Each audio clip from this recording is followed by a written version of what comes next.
Alam ko, nakapag-post na nga ako ng pagbi-makeover ko na naman dito sa bahay. Pero saka na nga muna yun at dito na muna tayo sa pamimili ko ng konti. Na grabe, ngayon na lang to, kaya wag mo nang kontrahin. Pero syempre, bago nga yun, hi, hello, welcome to my vlog. Ito lang naman yung mga kaganapan ko nga nung mga nakaraang araw. At kahit hindi nga ako nakakapag-post daily ng mini vlog, lagi naman ako nag-a-update. At alam kong alam nyo na yan na meron nga na naman nagpadala sa akin ng mga parcel. Na grabe, literal na pinakain na binihisan pa. Hala, may magagalit na naman sa akin yun.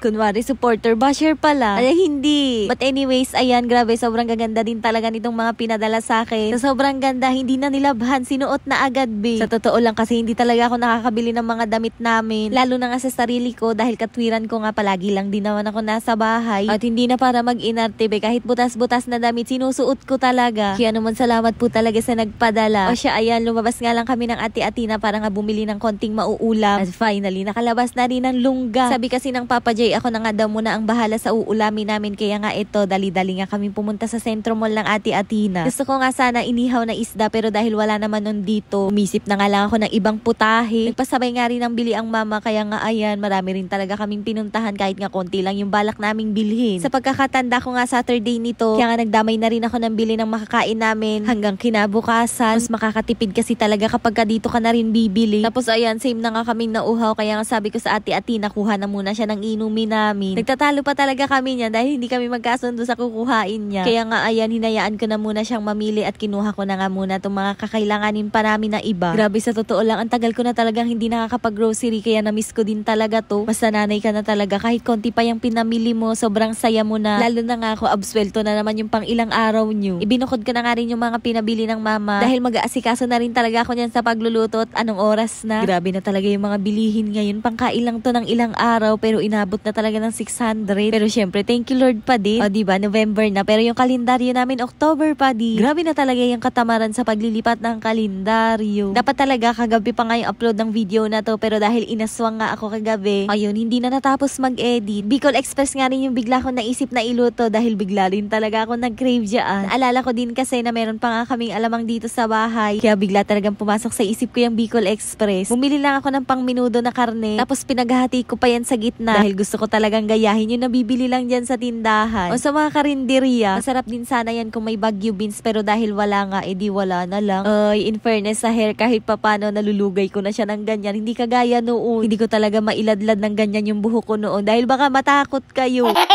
O siya, ayan, dito na nga tayo sa pagluluto. Pinrito ko na nga muna yung karne bago ko igisa para nga kahit papano pag kinagat medyo crunchy-crunchy. At nung nag-golden brown na nga, syempre nagsimula na rin ako maggisa. Bawang sibuyas, siling green lang naman yan. Tapos naglagay na ako ng alamang at konting sangkutsa. Tsaka ko naman nilagay tong gata. Ang alam ko talaga kapag ganyan nga na may gata yung ulam mo, dapat talaga lulutuin nga yan na maigi. Kaya siguro mga 20 minutes ko yung pinakuluan. And ayan, grabe, kapag ganyan yung ulam, mapapadami ka talaga ng kain. At dahil undas nga nung araw na to, bago kami kumain ng hapunan, nagtirik na muna kami ng mga kandila para nga sa mga mahal namin sa buhay na hindi na namin kasama. O siya, paano? Tama na nga ang pagiging chismosa. Lalo na ako naka-unfollow ka na. Hala, hindi.